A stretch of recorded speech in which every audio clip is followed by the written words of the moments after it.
Neste vídeo vamos fazer uma viagem fascinante, pelo menos sonhar, em 4 lugares no mundo que são proibidos de serem visitados e fascinantes. Eu sou Vinícius, está gostando do conteúdo? Então se inscreva, por favor. Sou Natália Passarinho, da BBC News Brasil, e neste vídeo eu te convido a visitar 4 desses cantos isolados do mundo. A gente vai mostrar uma ilha lotada de cobras venenosas no Brasil, uma caverna com obras de arte valiosas, um umbigo gigante e um cofre no fim do mundo. Começando pelo último que eu citei, o cofre no fim do mundo. Para chegar lá, é preciso ir ao arquipélago de Svalbard, na Noruega, e uma ilha remota chamada Spitsbergen, mais especificamente a 120 metros no interior de uma montanha de arenito. Ali fica localizado o maior depósito de sementes do mundo, conhecido como Banco Mundial de Sementes de Svalbard. Mas por que essas sementes ficam ali? No caso de uma catástrofe global, corremos o risco de perdermos para sempre culturas vitais para a nossa existência. Por isso, cada país guarda seus próprios estoques de sementes.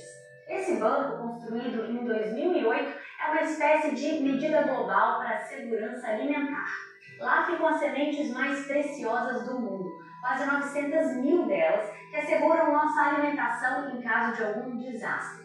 O bunker conserva uma reserva de cultivo que seria essencial para começar nossas colheitas do zero e também para a restauração das espécies. O motivo de ficar em um lugar tão remoto é a segurança. O cofre fica a cerca de 1.300 quilômetros do Polo Norte e 130 metros acima do nível do mar. A altura permite que o lugar permaneça seco, mesmo se as calotas polares derreterem. Outra vantagem é que não há atividade sísmica ali, como vulcões ou terremotos. Há também o chamado permafrost, uma camada de gelo permanentemente congelada que circunda o cofre. Isso ajuda a preservar as centenas de milhares de sementes armazenadas no interior, onde as temperaturas são mantidas abaixo de 18 graus negativos. O cofre é protegido a 7 chaves, o que garante que suas sementes sobrevivam por milhares de anos, se necessário. Mas a segurança do cofre tem preocupado os cientistas nos últimos tempos, e a culpa é das mudanças climáticas. Em 2016, o ano mais quente da história, de acordo com a NASA, o aumento nas temperaturas fez com que a água derretida rompesse o túnel de entrada do cofre, e as coisas não melhoraram. Em 2020 foi documentado o verão mais quente da história de Svalbard. Segundo o cientista Kim Homer, do Instituto Polar Norueguês, isso causou um derretimento sem precedentes das geleiras e o degelo do permafrost. Por isso a situação no local vem sendo monitorada há alguns anos. O nosso segundo lugar é mais próximo do que você imagina. Estou falando da Ilha da Queimada Grande, a cerca de 35 quilômetros do litoral do estado de São Paulo. Mas se você pensou em visitar a ilha, pode esquecer. Ela é habitada quase exclusivamente por cobras venenosas. As estimativas são de que haja entre 1 e 5 serpentes por cada metro quadrado da ilha. A situação, que já era perigosa, fica ainda pior porque a Ilha da Queimada Grande é lar de uma cobra altamente venenosa, a jararaca ilhoa.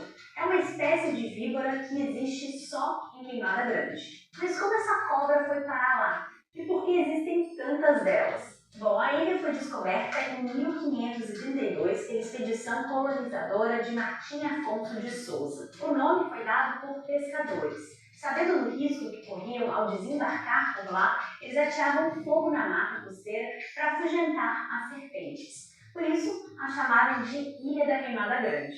Mas a história da ilha é bem mais antiga e explica o porquê dessa abundância de cobras.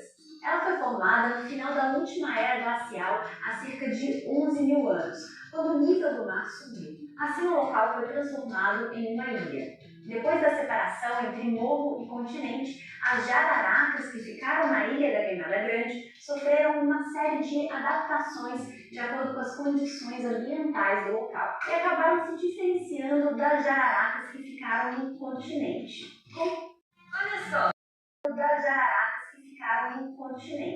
Como há quase uma ausência de predadores de serpentes na ilha e uma grande disponibilidade de alimentos, as jararacas ilhoas se espalharam de forma impressionante. A sorte, se é que isso pode ser dito, é que é um veneno mais forte para aves do que para mamíferos.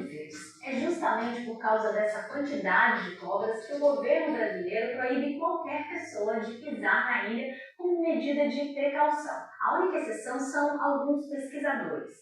Mas para ficar lá, eles devem estar sempre acompanhados por um médico e seguir protocolos rígidos. Em 2019, porém, aconteceu algo aterrorizante.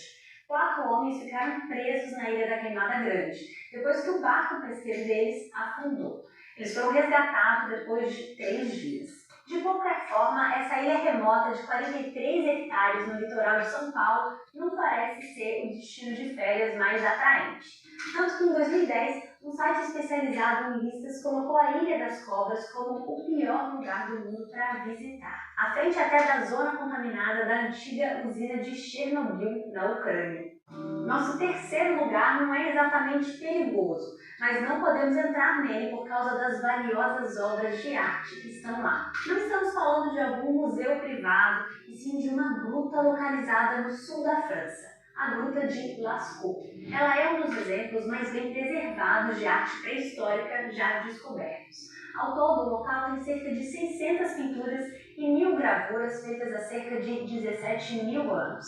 Entre as pinturas há apenas uma imagem humana. Naquele período, nossa autorrepresentação era geralmente feita através de esculturas. A maior parte das pinturas da gruta mostram cenas de caça. São representados grandes animais comuns na fauna do período paleolítico superior, como cavalos, bisões, mamutes, íbex, auroques, veados, leões, ursos e lobos. A pintura mais famosa de Lascaux é conhecida como a Sala dos Touros e é impressionante. Dá uma olhada. Além das pinturas, há também uma série de gravuras na caverna, que retratam tanto animais quanto sinais abstratos. Mas por que a caverna é proibida? Para entender, vale a pena voltar alguns anos na história. Lascaux foi descoberta por acaso. Em 1940, nos primórdios da Segunda Guerra Mundial, 4 adolescentes estavam em busca de um cachorro que havia desaparecido. Ao tentar entrar em um buraco na terra, eles acabaram descobrindo a caverna. A caverna foi aberta 8 anos depois ao público curioso que queria ver de perto a obra de seus ancestrais. Mas depois disso, as pinturas e gravuras começaram a ter sua preservação ameaçada. As visitas tiveram que ser suspensas em 1963, após começar a aparecer mofo nas paredes da caverna. E hoje, quase 60 anos depois, ela continua fora do alcance do público. Para saciar a curiosidade, foram construídas réplicas. Essa foto é de uma delas. Agora chegamos ao nosso último lugar proibido, que é conhecido como o umbigo do mundo. O lugar fica na Austrália e é um dos maiores monólitos do planeta. E como deu para imaginar, se parece com um umbigo. Estou falando de Uluru, antes conhecido como Ayers Rock. Por muitos anos, o monólito esteve aberto ao público e era considerado uma atração turística. As pessoas podiam até tentar escalar 348 metros para chegar até o cume. Para isso, tinham que enfrentar um calor extremo, em torno de 47 graus no verão. Mais recentemente, Uluru foi adicionado à lista de lugares que o público não pode visitar. Isso porque trata-se de um local sagrado para os aborígenes Anangu, que são os guardiões da rocha. Na cultura Anangu, Uluru é uma evidência de que os seres celestiais chegaram à Terra quando ela ainda não tinha forma nem vida. Esses seres teriam viajado por aqui, criando espécies e formas vivas ao longo do caminho. E uma dessas criações seria justamente Uluru. Por isso, membros dessa comunidade aborígene queriam que suas tradições fossem respeitadas e que os visitantes não pudessem mais escalar o local. A decisão de impedir as pessoas de pisarem no Uluru foi tomada em 2017. O dia 25 de outubro de 2019 foi o último em que as pessoas foram autorizadas a escalar a rocha. Longas filas de turistas se formaram naquele dia. Os visitantes ainda podem visitar o Parque Nacional Uluru-Kata-Tijuta, mas a rocha sagrada só pode ser observada, nunca pisada ou escalada. Bom, nossa viagem pelos lugares proibidos chega ao fim. Eu amei essa viagem virtual. E você? Deixe seu comentário gentil